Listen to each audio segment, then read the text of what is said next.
प्रिय विद्यार्थियों, अपठित गद्यांश एवं पद्यांश को हल करने के लिए हमें अपठित अंशों पर 3 प्रकार के प्रश्न पूछे जाते हैं। पहला है विषय वस्तु पर आधारित प्रश्न। इन प्रश्नों को हल करने के लिए हमें मूल अवतरण को ही पढ़ना चाहिए। इसमें ही यह प्रश्नों के उत्तर विद्यमान रहते हैं। अतः हमें मूल अवतरण में इन प्रश्नों के उत्तर ढूंढने चाहिए। हमें बाहर इन प्रश्नों के उत्तर नहीं ढूंढने चाहिए। अगला है प्रश्नों के उत्तर में मूल अवतरण के शब्दों का ही प्रयोग करना चाहिए और भाषा शैली अपनी हो सकती है, अतः अपनी भाषा में उसको लिख सकते हैं। अगला है प्रश्नों के उत्तर मूल अवतरण से होने चाहिए।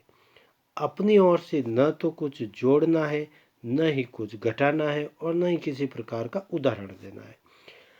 अगला इसके अंतर्गत प्रश्न पूछा जा सकता है शीर्षक का चुनाव।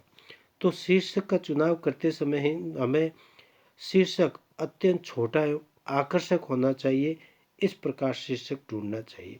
शीर्षक मूल तथ्य पर आधारित होना चाहिए एवं अपठित अंश में कही गई बातों की ओर संकेत करता हुआ होना चाहिए। शीर्षक अवतरण के शुरू या अंत में हमें प्राप्त हो सकता है। अंत इन अंशों को ध्यानपूर्वक पढ़ना चाहिए जिससे हमें आसानी से शीर्षक प्राप्त हो सके। अगला प्रश्न पूछा जाता है भाषिक संरचना के तहत।